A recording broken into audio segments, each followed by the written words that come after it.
Greetings and salutations, everyone. My name is James Kirchhoff, and welcome to my YouTube channel. Today, we're talking about my Week 2 running back rankings for the 2023 fantasy football season. Over the course of today's episode, I'm going to be talking about my top 36 ranked running backs, giving you guys my thought process and opinions, along with presenting statistics that justify these players' current rankings going into Week 2. Additionally, we'll talk about the running back position in regards to matchups. Again, the 11 other defenders on the opposite side of the field certainly make an impact within a given week. Therefore, we want to go ahead and take advantage of the most advantageous matchups going into Week 2. We'll present those statistics on screen. Before we get into that, a reminder for those of you who have not yet already, be sure to subscribe to the channel. Again, we're making daily fantasy football content for the entirety of the 2023 season with the singular goal of trying to help you guys capture a fantasy football championship. Thank you very much for supporting the channel. Okay, let's talk about matchups going into Week 2.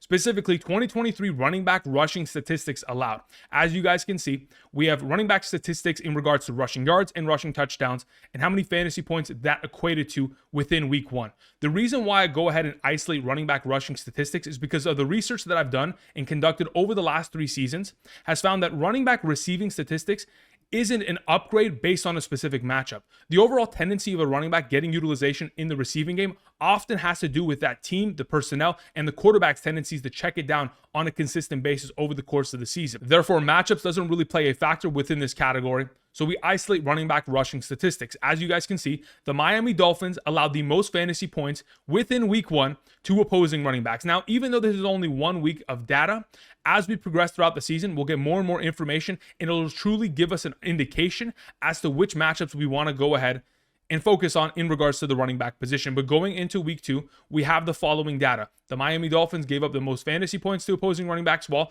on the other end of the spectrum, the Jacksonville Jaguars, Tampa Bay Buccaneers, San Francisco 49ers, Tennessee Titans, again, defenses that we talked about last week that have always shown great tendencies in terms of stopping the run. The Titans, the 49ers, and the Buccaneers. And I'm honestly not surprised that the Detroit Lions are specifically here, because late last season, they came on strong and they were incredible in terms of stopping the run as well. And they've only improved their personnel in terms of stopping the run in that overall category. Just wanted to go ahead and present these statistics for those of you who want to utilize them. I will be mentioning this as I progress throughout the remainder of the video when I talk about my top 36 running back rankings. So let's go ahead, let's transition and remind you guys that if you guys want more than just my top 36 running back rankings, you want the entirety of my rankings every single Sunday morning for the entirety of the 2023 fantasy football season, be sure to travel down to the description and check out Underdog Fantasy. At this current moment in time, if you sign up using code Andrew and make a first-time deposit minimum of $10, you'll not only get the first-time deposit match up to $100, you're also going to get my rankings every single Sunday morning sent from my email directly to yours.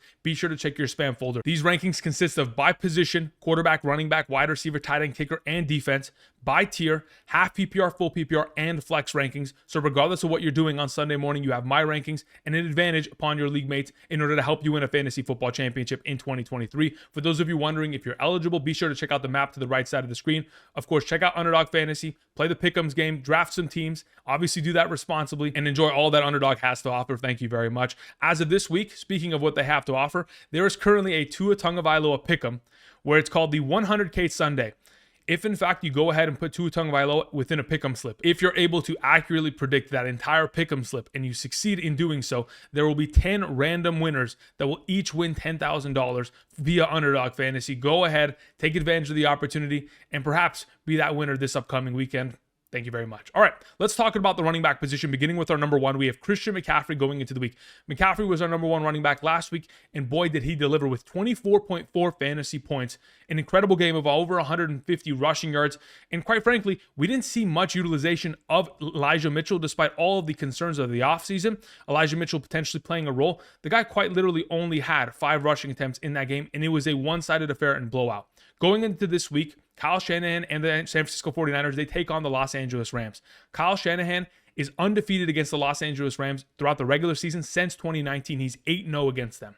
The last time, of course, Christian McCaffrey had the privilege of taking on the Los Angeles Rams last season with the San Francisco 49ers, he put up 36.26 fantasy points, 94 rushing yards, a rushing touchdown, 8 catches, 55 receiving yards, a receiving touchdown, 34 passing yards, and a passing touchdown. He had the hat trick. He scored a touchdown in all 3 categories, and that kind of success is probably going to continue on into Week 2 against the Los Angeles Rams defense. Moving on to our number 2, we have Nick Chubb taking on a division rival in the Pittsburgh Steelers. Nick Chubb has found himself a lot of success against the Pittsburgh Steelers, and going into this week, the fact that Cam Hayward, one of their primary leaders of that defense and defensive lineman, is going to be out and going to miss considerable time for the remainder of the season is certainly going to play an impact. I know that the Cleveland Browns, they lost their starting right tackle, Jack Conklin, to a season-ending injury, and that is certainly going to impact Nick Chubb's overall production. But ultimately, we have seen Jack Conklin miss a lot of time over the last couple seasons with injuries, and it really hasn't slowed down Nick Chubb's overall success. Last season in the 2 matchups against the Pittsburgh Steelers, Week 3, 113 rushing yards, 17.3 fantasy points. Week 18 against the Pittsburgh Steelers, 77 rushing yards, 45 through the air, and a receiving touchdown for 20.7 fantasy points. We have seen success be found from Nick Chubb against this defense. He's going to once again do it this week in an offense that last week ran the ball with their running backs 33 times compared to their 29 passing attempts from Deshaun Watson. This is a run-first effort, and they're certainly going to succeed in that going into this week. Now, before we move on to our number 3, a reminder for those of you who have not yet already, check out the 1.01 brand, the official merchandise line of the Andrew Kirchhoff YouTube channel. You can travel down to the description of the video, head on over to andrewkirchhoffshop.com, support the channel, of course, rep the merch, get yourself high quality, comfortable, and stylish clothing for your most stressful of upcoming fantasy football Sundays. Of course, support the channel. Thank you very much. All right, let's talk about our number 3. It is Saquon Barkley. Saquon Barkley last week, obviously, it was a 40-0 effort in which the Dallas Cowboys completely shut out the New York Giants offense. And it was a debacle, to say the very least. For fantasy purposes, we were really let down. But ultimately, week 1 does not determine your entire season. Saquon Barkley is going to have himself a bounce-back week here, taking on the Arizona Cardinals defense, which by all accounts has one of the worst run-stopping defenses in the National Football League, even though the Washington Commanders and Brian Robinson weren't able to really put up a huge number. 75 rushing yards was a decent day overall. I think Saquon Barkley, what he was able to produce last week, based on the overall conditions of that game, I'm expecting him to have a huge bounce-back week and get back to his normal self, potentially 20-plus fantasy points. Our number 4 for this week is Derrick Henry. Derrick Henry, like I mentioned last week, typically starts slow early in the season. They usually don't want to give him too many touches because they don't want to wear him out early in the season when they have such a marathon ahead of them. Now, Derrick Henry can handle 30 rushing attempts a game, but they just want to be extremely safe with it. Last week, 15 rushing attempts for 63 rushing yards against a pretty strong run-stop defense with the New Orleans Saints. Unfortunately, wasn't able to find the end zone, but still had himself 12.9 fantasy points, primarily because of the receiving upside. Now, even though Tyjae Spears is getting himself a lot of utilization within this backfield, having ran 20 total routes in comparison to Derrick Henry, who ran 9 routes, it's certainly going to decrease the potential receiving upside of Henry within the season. But this is 4 years in a row where Derrick Henry has started slow. Now he has an opportunity going into week 2, in which he has a matchup against the Los Angeles Chargers. Week 15 last year against the Chargers defense, 104 rushing yards, 4.95 yards per carry, a rushing touchdown, 4 catches, 59 yards, and 24.3 fantasy points. I'm hoping for a big week such as that. Our number 5 for this week is Tony Pollard. Tony Pollard has a 4-game streak now that throughout his career, in games in which he does not have Ezekiel Elliott active in the Dallas Cowboys backfield, he has put up 28.2, 33.2, 20.3, and most recently this last weekend, 21.2. He's averaging 25.73 fantasy points per game in a half PPR scoring format without Ezekiel Elliott in this backfield. And we understand that the New York Jets defense is no joke. We all were able to witness that last night, as they really did force a lot of struggles from Josh Allen, James Cook, and that entire offense. But ultimately, Tony Pollard, the rushing upside, the touchdown upside that I was mentioning this offseason is coming to fruition. He's going to have himself a lot of value in this upcoming weekend's matchup against the Jets. Moving on, we have number 6, Bijan Robinson. Even though Tyler Allgeier is active within this backfield, Bijan Robinson presented a statistic that we didn't really anticipate to see. He had 6 targets and 6 receptions, 27 receiving yards, and a receiving touchdown. But I'm not even talking about the overall statistics. I'm talking about the volume of opportunity he got in the receiving game. 6 targets is a ridiculous number because Desmond Ridder only had 18 passing attempts, which means 33.33% of his overall target share went into the direction of Bijan Robinson. Additionally, Tyler Allgeier had himself 3 targets and 3 receptions. So just the entire backfield as a whole consisted of 50% of the overall passing attempts from Desmond Ridder on Sunday. That should give you a little bit of an understanding as to how much utilization we will continue to see from Bijan Robinson, even though he only lined up in the backfield 21 times in comparison to Tyler Allgeier's 28 times where he lined up in the backfield. The special part of Bijan Robinson is that receiving upside, lining up in the inline once, in the slot position 9 times, and out wide once. with that overall utilization, his upside continues to grow. Hopefully, he'll see himself more rushing upside, specifically near the goal line. Unfortunately, for fantasy purposes, Tyler Allgeier scored 2 rushing touchdowns near the goal line in the fourth quarter. Prior to Allgeier's first rushing touchdown, the score was 10-10. So it wasn't like it was a blowout and Tyler Allgeier was getting garbage time. This is how they want to run their offense. And the efficiency of Bijan Robinson, even though he's not getting all the touches out of this backfield, make him a valuable prospect. And of course, this week's number 6. Number 7 is Austin Ekeler. Now, yesterday we were hearing some information regarding Austin Ekeler potentially being injured and dealing with a little bit of an ankle injury. As to the severity of that injury, we are not 100% certain. We're going to have to monitor that as we go into the matchup this week against the Tennessee Titans, one of the best run-stopping defenses in the National Football League. Again, last season, the Tennessee Titans were only giving up 3.39 yards per carry on average to opposing running backs. You guys witnessed what they were able to accomplish against Jamaal Williams. Not really much of a surprise. But Austin Ekeler, if he is healthy and active, I mean, he's coming off of a massive week of 117 rushing yards, a rushing touchdown, 7.31 yards per carry, while only playing 51% of the snaps and only getting 50% of the running back rushing attempts within that given week, as Joshua Kelly was a huge part of the offense. If in fact Austin Ekeler is active and ready to go, we have experience of him taking on the Tennessee Titans week 15 of last season. He scored 14 fantasy points, got himself 4.8 yards per carry, and was a great option despite only having 2 receptions in that given game. If he's healthy and he's active, fantastic. If he sees a little bit less overall potential workload because of the injury and they're trying to protect him, that could end up decreasing his overall ranking, which is why I have him at number 7, because that's the expectation. But if he does miss outright, we'll of course adjust our rankings accordingly. Rankings always subject to change, and we'll adjust the overall ranking of Joshua Kelly as we'll need to. On number 8 for this week is Josh Jacobs. Now, even though he had an underwhelming fantasy performance of 8.1 fantasy points, again, if you go back to week 1 of last year, Josh Jacobs, 7.7 fantasy points. Having yourself a lackluster week 1 isn't the season-defining game.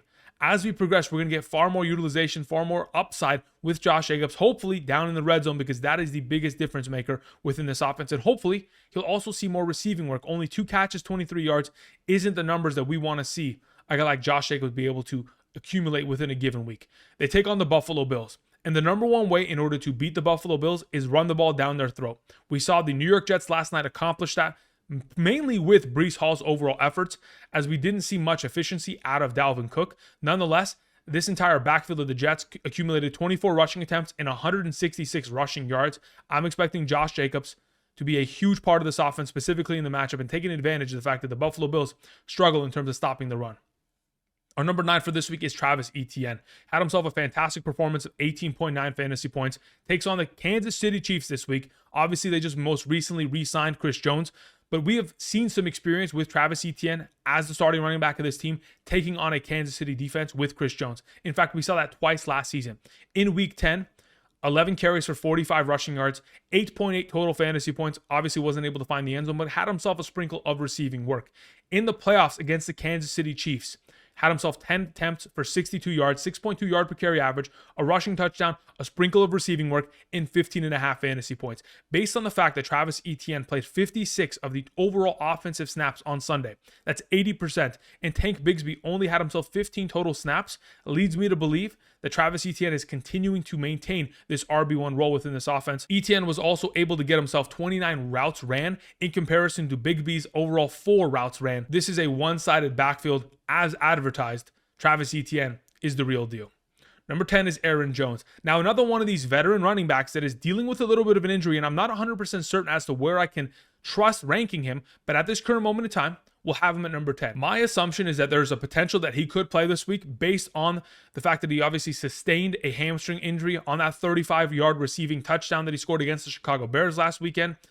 Unfortunately, that injury could be something that could re-aggravate, could potentially hold him back, and may see more workload from a guy like A.J. Dillon because he's healthy and active and ready to go. If in fact Aaron Jones is going to miss, A.J. Dillon would probably be a top 15 running back. We'll adjust his ranking accordingly as we progress throughout the week. But the Falcons last week, they allowed 132 rushing yards from Chuba Hubbard and Miles Sanders. There is a lot of upside if in fact Aaron Jones can stay healthy and play in the given week.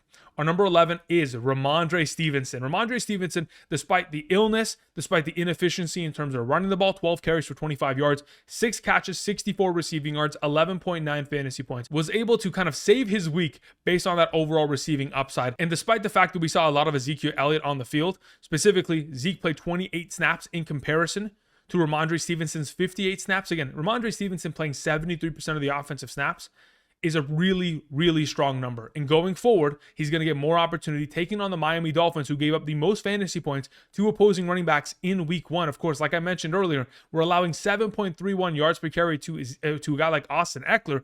I'm anticipating a huge performance here from the backfield of the New England Patriots, and primarily Rhamondre Stevenson. Our number 12 to close out the RB1 conversation is Najee Harris. We knew that he was going to struggle. 4.3 fantasy points wasn't out of the realm of possibility. I mentioned it last week. It reminds me a lot of Ezekiel Elliott in 2022, week 1 against Tampa Bay. When you take on defenses that are incredible in terms of stopping the run, yes, elite level running back talent typically can find success, but oftentimes, no matter who it is, they're going to struggle. Now, even though it is considered a struggle in terms of his overall fantasy output, he still had 6 carries for 31 yards, over 5 yards per carry on average. It's just a matter of the game script not going in the direction to where they could trust running the ball frequently late in the game when they were down so many points. Now, regardless of what happened last week, we move on to week 2. He takes on the Cleveland Browns, a division rival. He took on the Cleveland Browns twice last season, put up 11.6 fantasy points in one of the weeks, and in the other, in week 18, put up 13.5 fantasy points, 23 carries, 80 rushing yards, a rushing touchdown, even though he was only averaging 3.5 yards per carry, and that's probably the numbers that we'll once again see this week. The fact of the matter is, Najee Harris is going to see far more snaps, far more utilization, and probably a closer overall matchup than what we saw last week against the 49ers.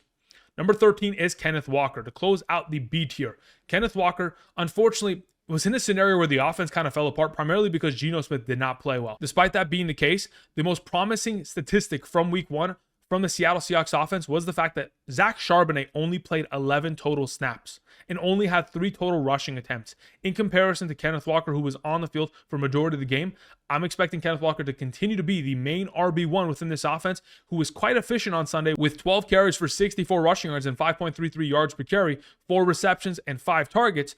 I'm hoping those numbers only increase. They take on the Detroit Lions, even though the Lions have been really strong in terms of stopping the run as of late. The last time these two teams played each other, the score was 48-45. The Seattle Seahawks won in an amazing fashion. Could be a shootout once again this week.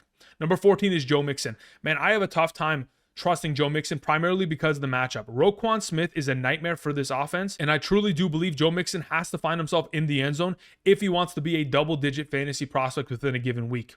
Last season, week 5 against the Baltimore Ravens, had 10.3 fantasy points. Roquan Smith was not in that overall game. But in week 18, we did see Joe Mixon, 11 carries, 27 yards, 2.5 yard per carry average, but find himself in the end zone. 5 catches, 41, 15.3 fantasy points against the Baltimore Ravens. Then in the playoffs, wild card weekend, 7.1 fantasy points, again, only averaging 3.5 yards per carry. Even though Joe Mixon had himself a decent week last week in terms of his overall yard per carry average against the pretty good run-stopping defense of the Cleveland Browns, the Baltimore Ravens provide a completely different aspect, and in my opinion, a far more difficult matchup. It is going to be on the shoulders of Joe Burrow as to whether or not Joe Mixon will be in those positions to find himself in the end zone. Time will tell if we're going to see a bounce-back game from the Cincinnati Bengals. Number 15 is David Montgomery. Like I mentioned this offseason and like we'll continue to see, David Montgomery is the Jamaal Williams of this offense. And what that means is he's going to get the vast majority of snaps and rushing attempts within this offense. 21 rushing attempts for 74 rushing yards, a rushing touchdown, 13.4 fantasy points. They take on the Seattle Seahawks. The Seattle Seahawks gave up 3 rushing touchdowns and 26.1 fantasy points in week 1 against the Los Angeles Rams, despite how inefficient the Rams were. I'm expecting the significantly better offensive line of the Detroit Lions to take advantage of the opportunity. We're talking about David Montgomery playing 55 of the total 70 snaps on last Thursday's game against the Kansas City Chiefs. That's 79% of the overall snaps, while Jahmyr Gibbs only played 27% of the overall snaps. Additionally, David Montgomery is on the field a lot on third downs, primarily because he's the pass blocking back. On top of it, he is the goal line back. He'll have a lot of value going into the matchup. Number 16 is Dameon Pierce. Despite the fact that Dameon Pierce had a tough matchup in week 1, we get ourselves an opportunity to bounce back. Taking on the Indianapolis Colts, again, we just saw Tank Bigsby and Travis Etienne both find themselves a lot of success in the given matchup. We're hoping for that in the case of Dameon Pierce. Unfortunately, the overall game script of last week pretty much phased out the overall utilization of Dameon Pierce, as he only played 36 of the overall 77 offensive snaps.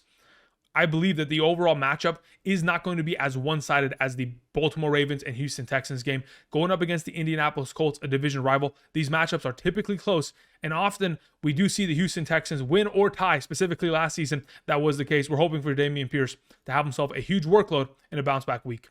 Number 7 is James Cook. The way that he was utilized last night is extremely promising. Even though he wasn't on the field for that 2-minute drill at the end of the game and it was a lot of Latavius Murray, I do believe that James Cook's overall 18 opportunities in terms of 6 targets and 12 overall rushing attempts, along with his 16 total touches, was fantastic. It was a difficult matchup going against the New York Jets. We anticipated that being the case, but going up against the Las Vegas Raiders this week, and the fact that Josh Allen played as bad as he did last week, 4 turnovers, 3 through the air, 1 on the ground. That's 4 potential drives that James Cook could have had in terms of opportunity and overall fantasy workload within his overall given box score. I think this upcoming week against the Las Vegas Raiders, we'll see far more success from James Cook. Number 18 is Jamaal Williams. Jamaal Williams, again, took on Tennessee Titans last week. Tough matchup. It is what it is. But now he takes on a division rival in the Carolina Panthers. The Carolina Panthers gave up 25 rushing attempts for 131 rushing yards and 2 rushing touchdowns. Both Tyler Allgeier and Bijan Robinson both averaged over 5 yards per carry last week. Jamaal Williams is still the lone back. If Kendre Miller is going to be injured, we didn't see much utilization out of Taysom Hill to kind of instill fear in our minds. We had Jamaal Williams total 20 total opportunities and 20 total touches. In my opinion, Jamaal Williams easily a top 18 back, and this is the reason why you drafted him, to use him in matchups as such. Number 19 is Jahmyr Gibbs. Jahmyr Gibbs, again, is going to need to see himself far more utilization within this offense in terms of touches and snaps to be an immediate fantasy threat.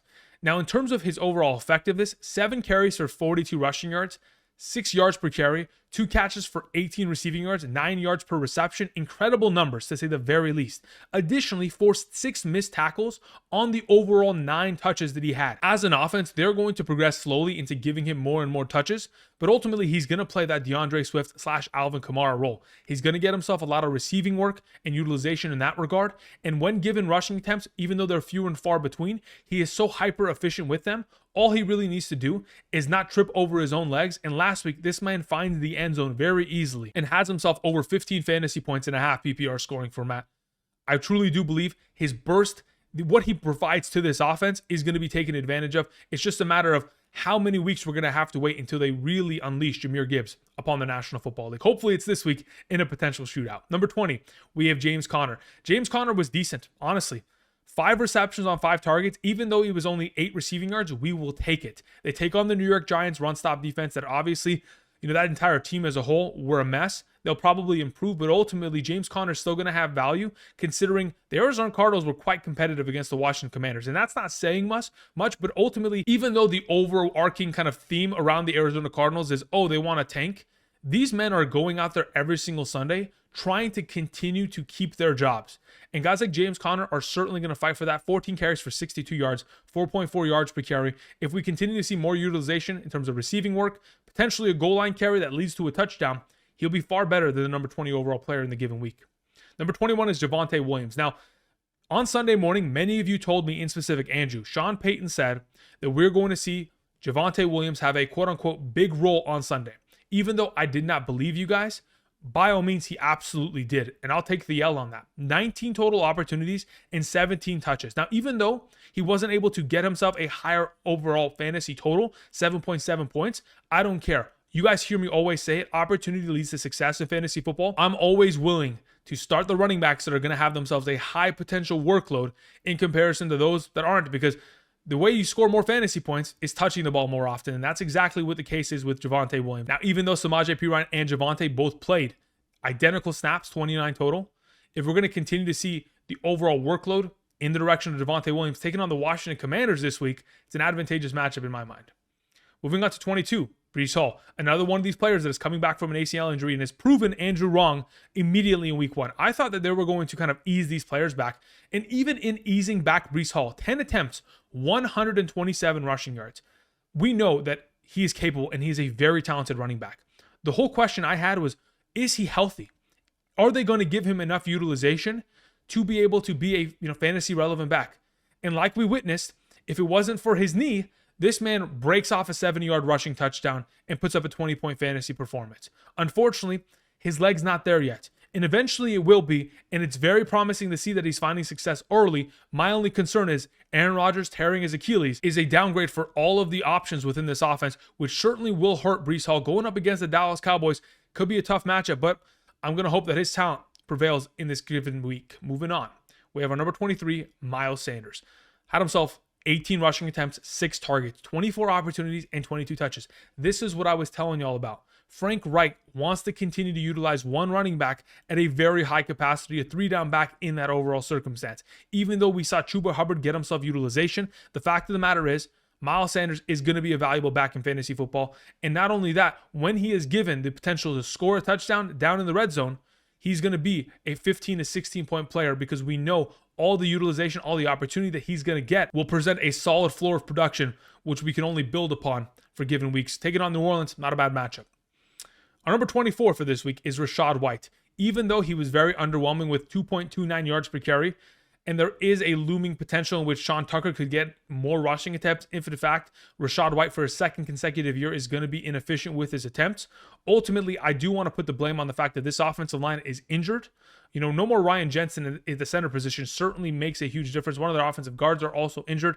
That is a huge difference maker. But ultimately, the run-stopping defense of the Minnesota Vikings, they're really good and no joke. Nonetheless, we did see Rachaad White get unimpeded volume of opportunity, played 79% of the offensive snaps, and it wasn't a negative game script in which I thought he can get himself more receiving work. They beat the Minnesota Vikings, and that was a huge difference maker. Going into this week, taking on the Bears are a terrible defense. I wouldn't be surprised if Rachaad White finds himself a lot of success in the matchup. Number 25 is Isiah Pacheco. Isiah Pacheco has to share this backfield with Jerick McKinnon and Clyde Edwards-Helaire. That is apparent. Nonetheless, last season in the 2 games in which he took on the Jacksonville Jaguars, 16 carries and 82 rushing yards in the Week 10 matchup. In the playoffs, 12 carries, 95 rushing yards. He can find success in running the ball against this defense. He just needs to be given opportunity. Only had 8 rushing attempts against the Detroit Lions. Had himself 4 catches for 31 receiving yards, which is fantastic. If he gets more receiving work, that is only going to unlock him as a potential running back within the given year. Nonetheless, needs more rushing upside within the given week, which is an advantageous matchup, despite the fact that the Jacksonville Jaguars technically are the best defense against opposing running backs based on all of the negative production Deion Jackson presented on Sunday. 26 is Tyler Allgeier. One of the favorite potential waiver wire pickups or guys that you stashed on your bench as a handcuff has now come to fruition.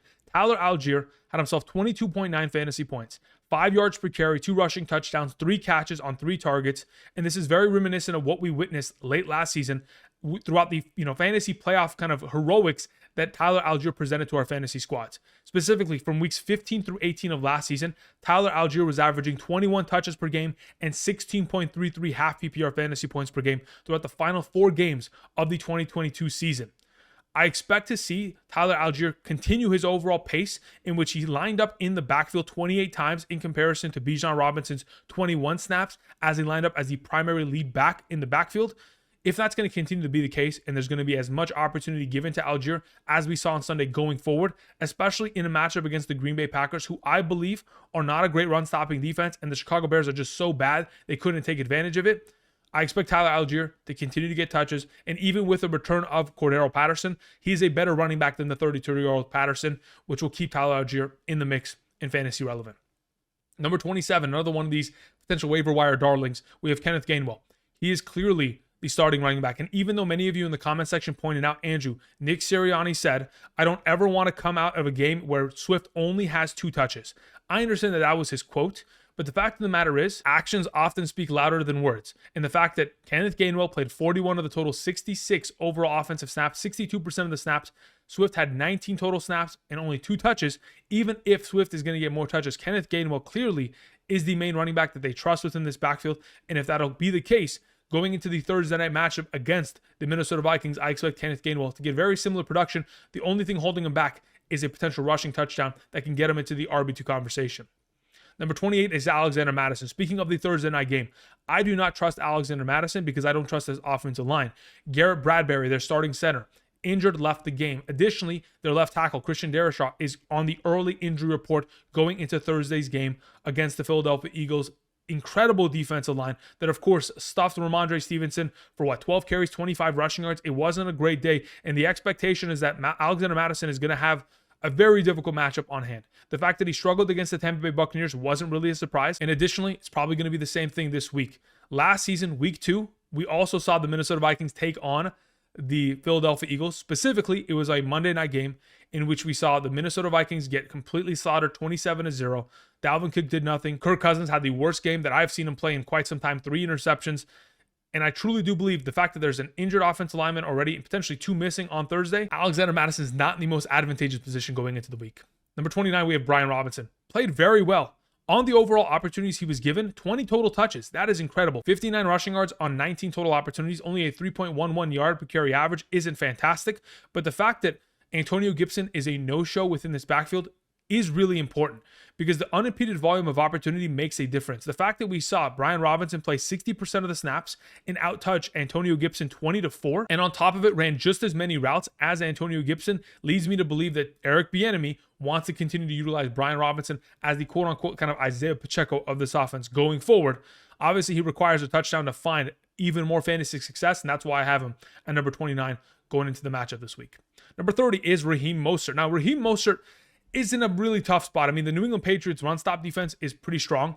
On top of the fact that even though Raheem Mostert is given an opportunity, this is a pass-first offense. And that is always going to be the case, regardless of what Mike McDaniel says. I always tell you guys, actions speak louder than words. And the fact of the matter is, Raheem Mostert last season wasn't given much opportunity. And so far this year, again, very shy of those overall opportunities and wasn't quite efficient with them. Luckily found the end zone and was fantasy relevant in that regard.